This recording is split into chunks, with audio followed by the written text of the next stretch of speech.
Chairman, may I ask some questions? Go ahead po. Yeah. So, Mr. Chairman, may I frame muna ho yung aking concerns. But first and foremost, may I congratulate you to continue to stand up for our OFWs. And yun yung una kong concern na every time tingin natin wala nang scam, meron na naman bago. I could not forget, Mr. Chair, nung tumayo ka sa floor, nagkwekwentuhan lang tayo. And may mga governor, I think may senator pa, mayors na nagsascam tungkol sa piyesta. At sinabi mo nga, ako never ako magpapaskam sa mga yan. And it happened na yung nagsascam kasi, mga pangalan at phone number. And in fact, Mr. Chair, sa akin, may naghingi ng pera, gumamit ng mga pangalan ng ambassador. Tapos yung number na nag-text sa akin, number sa New Zealand at Australia, na nagsasabing sila yung ambassador na kilala ko. Buti na lang chinek ko, nasa Pilipinas na. So ang point ko lang, yes, the scams are out there. And nakakalungkot na talagang ang tina-target yung OFWs. Okay. But bakit masyado akong concerned sa nangyari dito at thankful sa chairman and of course kay Senator Risa for taking it. First, because ang target is our national treasures, the OFW. Hirap na sila, tapos ganito pa nangyayari. And just for background, Mr. Chair, marami kasing bansa, and Yusek De Vega or DFA can, or Yusek Olalia can correct me. Marami kasing bansa, pag nawalan ng trabaho yung OFW, they have to go home. Dito na sila kailangan mag-apply. So nung wala pang Department of Migrant Workers, the DFA was working hard with the host countries na pwede bang may palugid kayong time pag nandyan yung mga OFW para hindi na nila kailangang umuwi. Makahanap sila ng trabaho. Ang problema, doon ngayon pumasok yung scam. So may mga bansa na maluwag sila sa Pilipino na hindi pinapauwi right away, may mga nag-iimbento that they can, for money, get them jobs. Okay. Second, I'm very much concerned how both the Department of Foreign Affairs and Migrant Workers has handled this. You're putting all the onus on Conjen Cato when as early as August, alam nyo na lahat na meron to. And my questions will prove my point. Last 2 points, Mr. Chair. I'm also concerned whether this was a demolition job by some people in Tribune or whether this was a legitimate press freedom issue of bringing out this issue. If it was a demolition job, I will ask you questions, Ms. Fernandez, don't worry. If it was a demolition job, a PR job, bakit kayo sa DFA at migrant workers, di kayo nagsasalita para sa empleyado nyo? O, ngayon, kung hindi naman to demolition job, bakit nyo hindi dinidisiplina ang inyong sariling worker? Diba? Dalawa lang naman yun eh. So what's my main point? Tiwala sa gobyerno. Nawawalan yung OFW ng tiwala sa gobyerno dahil sa nangyayaring ganito eh. Dapat August solved na to eh. Kung nagpanik kayo sa DMW at DFA na may ganitong scam at tumulong kayo, tapos na to. Kung may ginawang masama si Conjen Cato, dapat tinanggal nyo na. Or sa sunod-sunod na banat ng Tribune, nilabas nyo yung investigasyon nyo. May investigasyon naman kayo eh. Yes or no, Yusek De Vega? You have an investigation, di ba?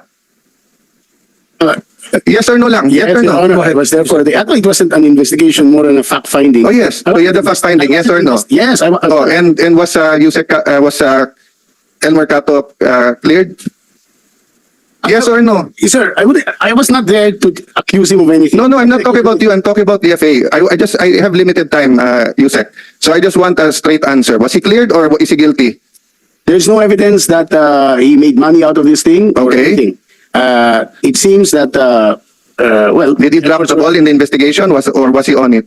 ito pa nangyari po, if I may. No. Yeah, straight lang naman to eh. Kung baga sa ruling, you can submit it later. Gusto ko lang yung dulo ng ruling. So, there's no evidence that he got any money. Yung mga sinabi niya dito kay Senator Tulfo, na as early as August, humingi ng abogado, etc. Totoo yun, hindi? Yes. Okay, so let me stop there. Pero wala kayong, sumagot ba kayo sa Tribune? In-all out nyo ba yung Tribune na sinisira nila ang DFA? Hindi lang naman si Elmer ang ano eh. When I was secretary, inuutusan ko si Elmer. Elmer, pag may bumanat sa ambassador ko or sa congen ko, sagutin nyo kung tama sila. Kasi don't let it fester. Di ba? Nabubuo yung public opinion ng tao eh. So let me now go to my question. When I was secretary, we increased the legal assistance fund from 100 to 250 million pesos. And we totally changed the guidelines. Dati, kailangan may kaso na yung OFW bago mo pwede bigyan ng abogado. Under the new guidelines, when I was secretary, so old na yon dahil 2018 pa yon, nangungonsulta pa lang pwede na, di ba? And during that time, the ambassador was authorized to go ahead and get it. It was a simple text message to Yusek Sara, tapos go na. So let me ask, bakit August 30 ang request? Bakit inapprove nyo ng bakit November pa nagka-abogado? And this is, let me, preliminary question to that. Trabaho ba ng DMW ngayon yan o trabaho ng DFA? Yung magbigay ng abogado. Kaninong trabaho yan? But answer, Mr. Yusek De Vega. Yes, sir. Technically, dahil OFW sila, dapat sa DMW. Okay, But- DMW, bakit hindi nyo binigyan ng abogado? Ni-requestan kayo ang aga-aga pa, August 30. Your Honor, meron po. Meron po kaming hinayar na abogado sa Italy at meron na po silang abogado. What date, sir? The very first time we came to know of the incident, a fact-finding team was sent there and the fact-finding members hired a lawyer immediately. When, sir? When? Baka may online, Mr. Chairman. So, Dr. Lalia, because I have limited time, I want to get to the bottom of this. The Chairman and Sen. Risa just being gracious to me.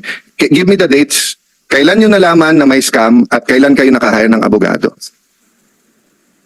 Your Honor, the team went there in second week of October. Oh, And eh, then, August pa lang sinabi na, di ba may tao naman kayo doon? yes, Your Honor. Conjen Cato, ilan ang Pilipino sa Milan? About more than 100,000, Ilan ang Pilipino sa Italy? about 167,000. So, isa sa pinakamalaki sa Europe? Opo. Okay, Yusek Olalia, magkaibigan tayo ha, but let me be forefront dito sa hearing na to ha. Meron ba kayong senior official doon sa Italy? May labor attaché kayo nung August last year? Yes, Your Honor. Meron po. Wala. Mr. Chairman, please note, hindi alam ni Yusek na wala silang senior official doon. Kaya nagkaganito, kasi trabaho nyo yan eh. At isa sa pinakamalaki ang Pilipino sa Italy. Hindi alam ng ating mga kababayan, hindi trabaho ng Congen yung issue na to. So, Miss Apple, trabaho to ng DMW. Ang problema, pag nagmamarites, kailangan mag-research. Di ba? Chat group. So let me stop at you first and go to Miss Apple. Miss Apple, alin sa mga sinasabi mo sa Tribune ay personal knowledge mo at ilan doon ay chismis lang na napakinggan mo lang? Yun tungkol lang po kay Crisel Respicio. Ang ano yon? Yun lang ang... Yun lang po yung sinabi ko sa Daily Tribune. Ang iba naman, yung iba naman po sumbong na po ng... Ayan nga, so chismis.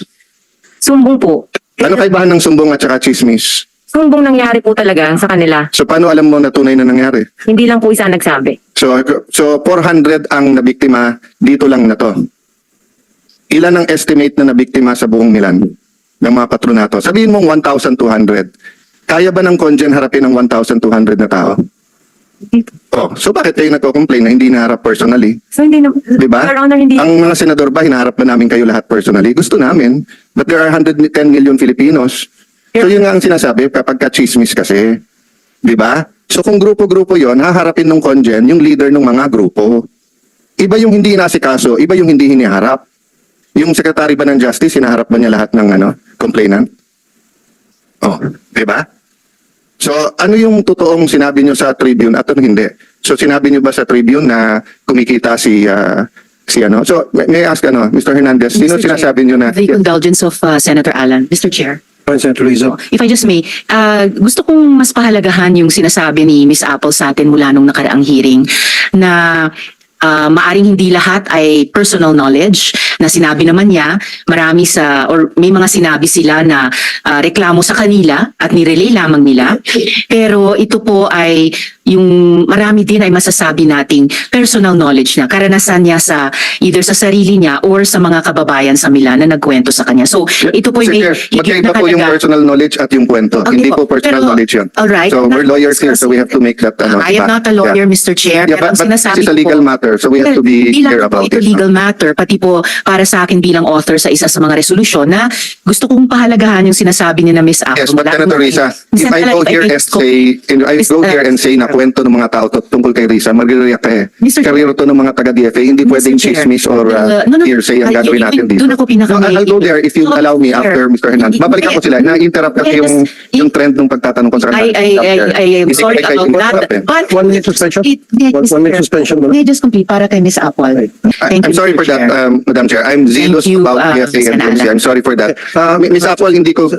Senator Alan Peter, kasi ganito rin sa akin din bilang isang media practitioner at meron akong programa Wanted sa radyo. Tama ka, meron yung tinatawag na personal knowledge. Meron naman din yung lumalapit sa akin para magsumbong. I don't have personal knowledge of their experience kasi wala naman ako doon. Pero I took their word for it because pumunta sila sa akin, nagsasabi na sila ay nasaktan ni so-and-so at nagpapakita ng mga dokumento. So yun ay valid sa akin. Ang kaibahan, Mr. Chair, ikaw, tatawagan mo yung opisyal, tatanungin mo siya. So kung mo, nagsumbong ako sa iyo, Sir Tulfo, mukhang kumikita na si El Mercato, hindi niya inupuan. Tatawagan niyo po siya. Kung mukhang guilty, didiinan niyo po siya. Pag hindi, hindi.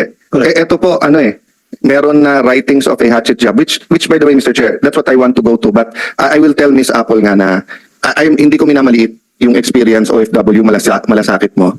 I'm just putting it together with what happened sa Tribune. If you give me lang a few questions, Mr. Chair, I'll prove my point, no? Pero hindi ko minamaliit yung inyong, in fact, I thank you for coming forward kasi nakakatulong to sa mga taga-Milan. I thank you for having time for a chat group. Sinasabi ko lang, kung 5 na nabasa mo ay totoo, pagka yung isa o dalawa hindi mo sure at sinabi mo sa dyaryo, naapektuhan yung buong testimony mo. So kung may magsumbong kay Chairman Tulfo, inaapi yung 300 OFW at mukhang totoo yun, isumbong mo. Sinabi, Mr. Chairman, kinunan ng tigpa 500 yung mga OFW, totoo yun, sumbong mo. Pero sinabi, Mr. Chairman, yung DFA Secretary, inupuan. Yung migrant workers, inupuan. Si ganito, inupuan. Tapos pag tinanong ka, paano mo alam inupuan? Sinabi lang po nila. Pero sinabi naman po ng iba, hinarap sila. Nadadamage yung testimony mo Diba? So, but let me go to Mr. Hernandez. No? Mr. Hernandez, so when you made those articles about Mr. Cato, no? Sinong kinukote mo sa mga natin dito ngayon? There were several po na Those present now. from those present, Enrico, Vanessa, Ang kinote mo sa kanila, Jeffrey. which specific ang kinote mo sa kanila? Na kumikita na siya, inuupuan niya, or what? Wala dun sa walang kumikita. Yung inuupuan ko dun sa yung Alpha 400 na yung story, yung Recall Cato, meron dun Yeah. So you came out with a series of articles yes po. basically condemning na Conjen Cato. No, I was not condemning Conjen Cato. So when you say alisin na siya dahil revamp, when you say na mukhang guilty, kasama na and everything ganun, that's not condemning. It was quoted, sir, dito sa articles. Sa Alpha Hindi naman 400. tayo pinanganak kahapon Kahit naman mag-quote ka nung iba Kung 10 ang pwede ko i-quote dito at yung kinote kong isa, dapat mag-design na si Mr. Fernandez dahil hatchet job ang Tribune. And then I publish that. Diba? I cannot now say that hindi tira yon, hindi yun. Diba? It's how you latag the news, paano nyo i-angle yung news. So let me clarify Ms. Fernandez. Who broke the news? Kayo or si Yusek? Kasi iba si Conjen, iba yung nasa transcript Sa transcript, you interviewed him sa earthquake lang and then found out about the scam later on. Correct. Sa kanya, ang sinabi niya na sa interview, siya ang naglabas ng scam. In-interview namin siya noong September 7 para pag-usapan yung tungkol sa earthquake. If you will allow it, Your Honor, meron kami dalang video dito para maipakita sana yung interview ni Conjen Cato where he also broke there. Tinanong kasi yung tungkol, may sinabi siyang 400. No, that's all I have to know. Yeah. So, siya nag-break, hindi kayo. Precisely, kaya finalo up namin, Your Honor. Yeah, but Yes. hindi yun yung una yung testimony Yung una yung testimony, yung una mong interview sa kanya tungkol lang sa earthquake. Let me finish please. Okay. Nung nilabas nyo na yung tungkol sa scam sa Milan, hindi nyo na siya mahuli. That's correct. But that's not what happened.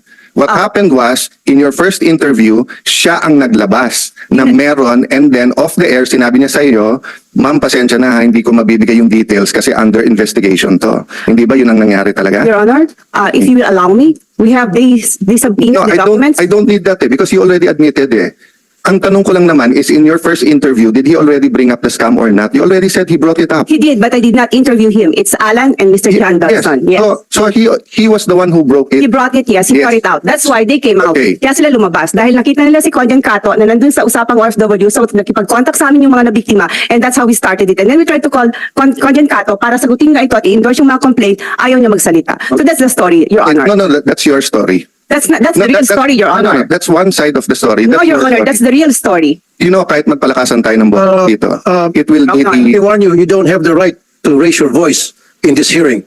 You don't have the right. Apologies, Your Honor. You're used to that kasi. Kayo can Mr. Fernandez also No, take the seat?